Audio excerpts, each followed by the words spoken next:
जय हिंद दोस्तों, वंदे मातरम। आजकल देश में आरक्षण का मुद्दा जो है बहुत ही गरमाया हुआ है।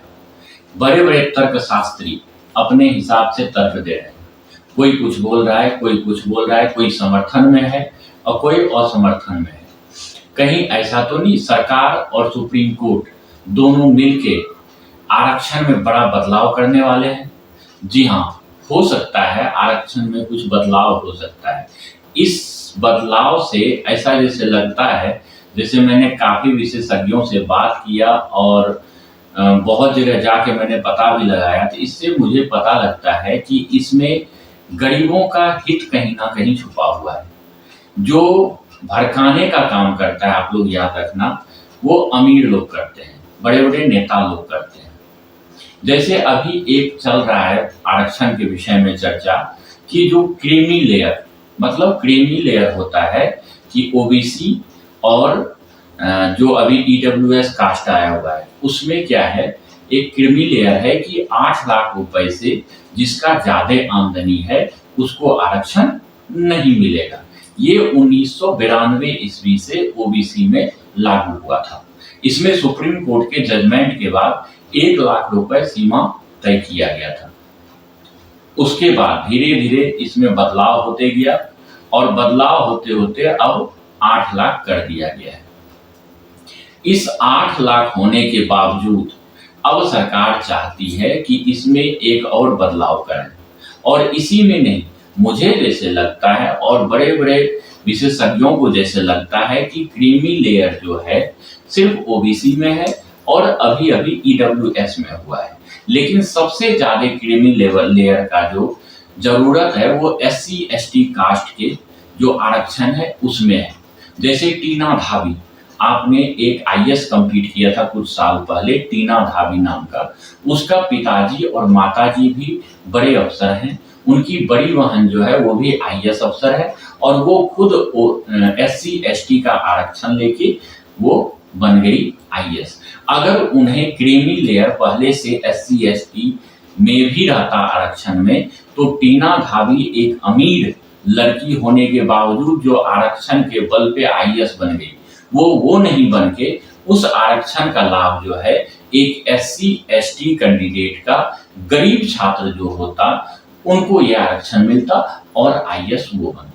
मतलब अगर एक क्रीमी लेयर एससी एसटी में भी डाल दिया जाता तो उससे क्या होता, जो आरक्षण का फल है, आरक्षण का जो पूरा का पूरा फायदा है वो एक गरीब को जाता। अभी क्या है, बड़े बड़े अमीर जिसके बच्चे बड़े बड़े स्कूलों में पढ़ रहे हैं, चाहे वो एससी एसटी के हो चाहे किसी के भी हो, वो क्या है अपने बच्चों को बड़े स्कूल में पढ़ाते हैं और आरक्षण के बल पे बड़े बड़े आईएएस आईपीएस डॉक्टर वगैरह वगैरह वो बना लेते हैं। लेकिन जो गरीब है एससी एसटी में, वो गरीब के गरीब ही रह गए, क्योंकि वो सरकारी स्कूल में बच्चे को पढ़ाते हैं। अगर वो प्राइवेट स्कूल में भी पढ़ाते हैं तो कोई छोटे मोटे प्राइवेट स्कूल में पढ़ाते हैं और वो ज्यादा का ख्वाब नहीं देखते हैं कि किसी तरह मेरा बच्चा जो है क्लर्क बन जाए, रेलवे में हो जाए, एसएससी कंप्लीट कर जाए, ये चीज देखते हैं, जो कि वो भी संभव बहुत कम ही होता है 1 से 2% होता है, जितना होना चाहिए उतना नहीं हो पाता है। लेकिन जो बड़े बड़े पहले से आरक्षण का फायदा लेके आईएएस आईपीएस बन चुके हैं, डॉक्टर बन चुके हैं, वो क्या करते हैं, अपने बच्चों को भी पढ़ाते हैं और उसके बाद उसी आरक्षण का फायदा लेके वो अपने बच्चे को भी आईएएस आईपीएस डॉक्टर बड़े बड़े ए ग्रेड अधिकारी बना देते हैं।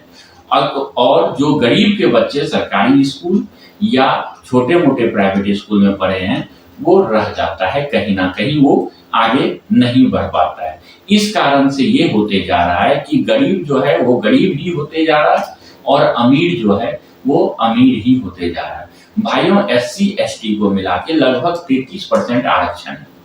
अब आप झारखंड, उड़ीसा, इस सब आदिवासी क्षेत्र में जाइए, जो आदिवासी परिवार जो 50 साल पहले जैसा था वो आज भी वैसा ही है। जबकि 33% आरक्षण होने के बावजूद अगर देखा जाए नौकरी के हिसाब से, तो पूरे के पूरे गरीब आदिवासी जो है वो उनकी गरीबी कहीं ना कहीं खत्म हो जाती है। लेकिन वो नहीं हो पा रहा है और वो गरीब के ही गरीब बनते जा रहे हैं। ये ऐसा इसलिए हो रहा है कि जो पहले से अमीर आदमी था वो सब आरक्षण का फायदा ले रहा है और गरीब है। अगर SC ST में भी क्रीमी लेयर बांध दिया जाए 8 लाख 7 लाख 6 लाख या जो भी है कि इससे ज्यादा आय जिसकी है एक साल में उसको आरक्षण का फल नहीं मिलेगा, तो देखिए हर साल कितने गरीबों का उत्थान होगा। लेकिन ये चीज मैं आपको बता दूं, बड़े बड़े नेता, बड़े बड़े बिजनेसमैन और बड़े बड़े अमीर आदमी जो है वो नहीं होने देगा। क्यों? क्योंकि इसमें एक बड़े से लॉबी जो है वो जुड़ जाता है, बड़े बड़े NGO इसमें दखल दे जाता है। इसमें होता क्या है, जो बड़े बड़े अधिकारी बन चुके हैं और अमीरों की गिनती में आता है, जो बड़े बड़े बिजनेसमैन बन चुके हैं, जो नेता वगैरह बन चुके हैं, वो सब नहीं चाहता है कि गरीब का उत्थान हो। और वो सब ये नहीं चाहता है कि अगर वो गरीब से अमीर बन गया या नौकरी में आ गया तो वो भी सिलेक्शन करना शुरू कर देगा कि सरकार किसकी अच्छी है। और दूसरा, उनके बच्चे भी बड़े अधिकारी बनने लगेंगे और जो पुराने बड़े बड़े अधिकारी हैं उसके बच्चे जो है वो रह जाएगा कहीं ना कहीं, और वो बड़े बड़े IPS IAS वगैरह नहीं बन पाएंगे, क्योंकि उन्हें भी पता है कि गरीब के बच्चों में भी मेरिट की कमी बिल्कुल भी नहीं है और वो अगर आगे आएंगे तो हमारे बच्चे रह जाएंगे। लेकिन वो इसलिए वो चाहते हैं कि जो गरीब है, चाहे उनके कास्ट के ही क्यों ना हो, वो हमेशा गरीब ही हो। तो ये लोग क्या करता है, प्रत्यक्ष रूप से तो नहीं, अप्रत्यक्ष रूप से किसी ना किसी लोकल लीडर को छोटे मोटे सरपंच टाइप में, मुखिया टाइप में, और जो गांव के कुछ होते हैं असामाजिक तत्व, इन लोगों के पैसे के बल पे बढ़ावा देते हैं, आंदोलन खड़ा करते हैं और ये झूठी बात फैलाया जाता है कि आरक्षण खत्म किया जा रहा है और एक पूरे देश लेवल पे इस आंदोलन को रूप दे दिया जाता है और पूरा पैसा जो है ये लॉबी उसमें खर्चा करते हैं, जिसमें कि मारा भी, अगर किसी की मृत्यु होती है झड़प में वो भी गरीब मरता है, अगर किसी को चोट लगता है हॉस्पिटल जाता है तो गरीब में जाता है। लेकिन फायदा किसे होता है? फायदा जो घर में बैठा हुआ है अमीर आदमी, फायदा उसे होता है।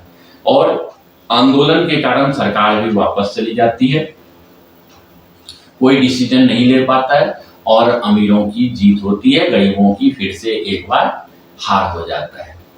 ये सब चीज चल रहा है भाइयों। लेकिन अभी जो क्रीमी लेयर की फिर से बात हो रहा है, हो सकता है इसमें, क्योंकि आगे पे कमीशन आने वाला है, सरकारी नौकरी वालों का पेमेंट बढ़ने वाला है। 8 लाख रुपए क्रीमी लेयर रखा गया था, हो सकता है इसको बढ़ा के 10 लाख भी किया जा सकता है, 12 लाख भी किया जा सकता है। लेकिन अगर माने सर्वे के हिसाब से माने तो इसमें सरकार को करना चाहिए कि SC ST में भी क्रीमी लेयर डालना चाहिए, जो गरीब के बच्चे भी नौकरी में आरक्षण से जा सके। और OBC हो चाहे EWS हो, चाहे जनरल कास्ट का EWS हो, उसमें क्या है, उसमें भी क्रीमी लेयर जो है 8 लाख जो डाला हुआ है उसको बढ़ा के और कम कर दिया जाए कि जो गरीब में भी सबसे गरीब बच्चे हैं उनको आगे आने का अवसर मिल सके।